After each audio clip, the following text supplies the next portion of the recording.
Dalam sejarah Indonesia, nama Muhammad Hatta selalu diiringi dengan gelar proklamator dan pemimpin yang bijaksana. Hatta bukan hanya dikenal sebagai salah satu tokoh utama dalam proklamasi kemerdekaan Indonesia, tetapi juga sebagai sosok yang membimbing bangsa ini dengan kebijaksanaan dan kecerdasan politiknya. Di balik peran krusialnya sebagai wakil presiden pertama Republik ini, Hatta juga diakui sebagai seorang ahli strategi yang mendalam, dengan visi jauh ke depan yang mengarahkan langkah-langkah negara menuju kestabilan dan kemajuan. Kecermatan dan keuletan Hatta dalam mengatasi tantangan-tantangan berat, serta kemampuannya untuk menjaga integritas dan kesatuan bangsa, menjadikannya sebagai figur sentral dalam pembentukan landasan dasar negara yang berdaulat.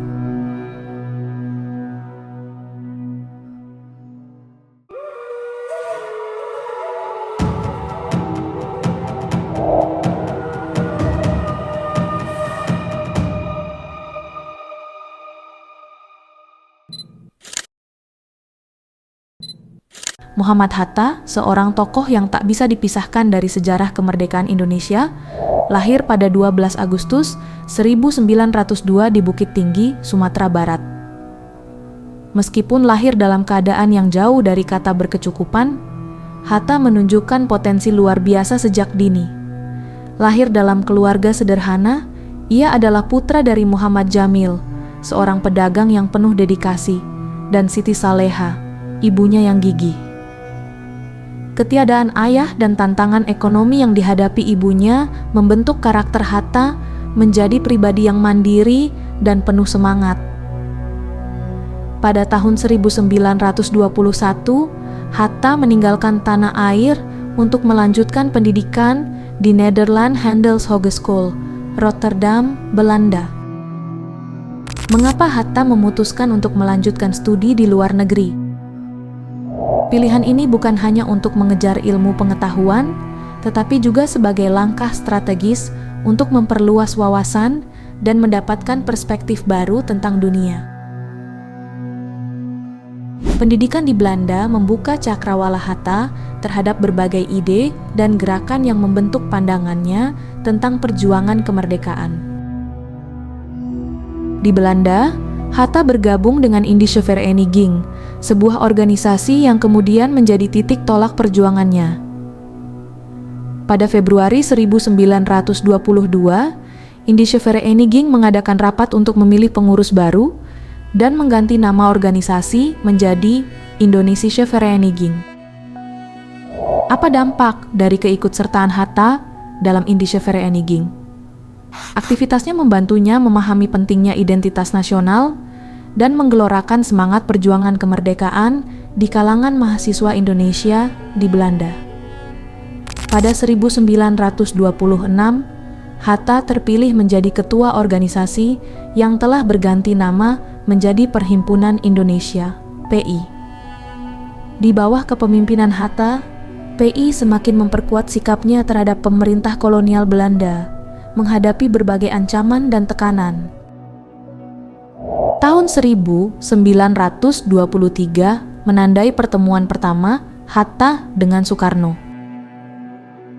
Apa yang membuat pertemuan ini begitu penting dalam sejarah Indonesia? Pertemuan ini bukan hanya sebuah kebetulan, tetapi tampaknya sudah ditakdirkan oleh alam. Hatta dan Soekarno, meskipun memiliki latar belakang dan pandangan yang berbeda, dipertautkan oleh satu tujuan yang sama, kemerdekaan Indonesia.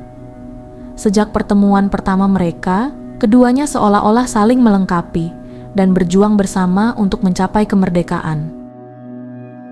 Muhammad Hatta juga ikut serta dibuang ke Boven di Goel oleh pemerintah kolonial Belanda karena dianggap berbahaya bagi kekuasaan mereka. Aktif dalam berbagai organisasi nasionalis sejak muda, Hatta menjadi tokoh penting di Perhimpunan Indonesia, PI, dan sering berdiskusi dengan tokoh-tokoh internasional seperti Nehru dan Hafiz Ramadan Bey. Pada 1927, setelah memimpin rapat internasional di Brussel, Hatta ditangkap dan dipenjarakan di Den Haag hingga Maret 1928. Setelah kembali ke Indonesia pada 1932, ia bergabung dengan Klub Pendidikan Nasional Indonesia dan terus menulis kritik terhadap pemerintah kolonial yang mengakibatkan penangkapannya kembali pada 1933. Setelah dibebaskan dari penjara, Muhammad Hatta kembali aktif dalam perjuangan kemerdekaan Indonesia dengan bergabung dalam Klub Pendidikan Nasional Indonesia pada 1932. Organisasi ini berfokus pada peningkatan kesadaran politik rakyat Indonesia melalui pelatihan dan pendidikan. Hatta terus mengkritik kebijakan kolonial Belanda dan berperan penting dalam memobilisasi dukungan untuk kemerdekaan. Tanggal 17 Agustus 1945 adalah hari yang sangat bersejarah ketika Hatta dan Soekarno memproklamasikan kemerdekaan Indonesia. Apakah peran Hatta dalam peristiwa ini? Hatta memiliki peran penting dalam perumusan teks proklamasi dan pelaksanaan kebijakan-kebijakan awal pemerintahan. Keberanian dan dedikasi Hatta pada masa-masa awal kemerdekaan tidak hanya mempengaruhi arah negara, tetapi juga menjadi contoh nyata dari komitmen terhadap prinsip-prinsip kemerdekaan. Setelah memproklamasikan kemerdekaan Indonesia pada 18 Agustus 1945, Muhammad Hatta resmi dipilih sebagai Wakil Presiden Indonesia, mendampingi Soekarno sebagai Presiden. Hatta dan Soekarno, meskipun sering terlihat seiring, sebenarnya dipertemukan oleh perbedaan. Polemik pertama antara keduanya muncul dalam konteks strategi perjuangan yang mereka pilih. Hatta, dengan pendekatannya yang lebih terstruktur dan berbasis ekonomi, sering berselisih pendapat dengan Soekarno yang lebih mengedepankan pendekatan politik dan simbolik. Perbedaan pandangan ini menjadi salah satu sumber ketegangan dalam hubungan mereka. Dalam perjalanan panjangnya menuju kemerdekaan, Hatta menyimpan satu janji pribadi, tidak akan mengikatkan diri pada pernikahan hingga tanah air tercinta merdeka dari penjajah.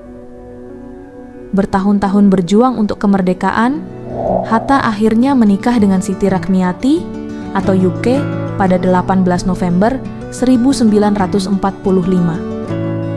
Pernikahan mereka terjadi setelah Indonesia merdeka, dengan bantuan dari Presiden Soekarno. Seiring berjalannya waktu, perbedaan pandangan antara Hatta dan Soekarno semakin mencolok. Mengapa ketegangan ini berkembang? Pada tahun 1956, Hatta mulai mengkritik kebijakan ekonomi dan politik Soekarno, yang dianggapnya tidak sesuai dengan prinsip-prinsip demokrasi dan ekonomi yang sehat. Setelah mengundurkan diri sebagai wakil presiden, pada 1956, Muhammad Hatta mengungkapkan ketidakpuasannya terhadap kebijakan Soekarno yang dianggap merugikan negara. Ia memilih untuk menjauh dari politik dan lebih fokus pada kegiatan akademis dan sosial. Hatta aktif menulis artikel dan buku mengenai ekonomi, koperasi, dan isu sosial.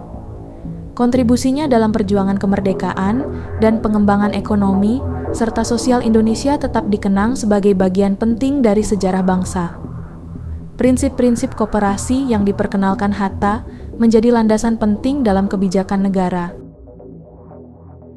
Hatta meninggal pada 14 Maret 1980 dan dikenang sebagai salah satu pahlawan besar Indonesia. Muhammad Hatta, lebih dari sekadar bapak bangsa, adalah seorang negarawan visioner yang dengan kebijaksanaannya menuntun Indonesia menuju kemerdekaan. Perannya sebagai proklamator bersama Soekarno mencerminkan tekad dan cintanya kepada tanah air, serta komitmennya terhadap prinsip-prinsip demokrasi dan keadilan sosial. Hatta juga dikenal sebagai bapak koperasi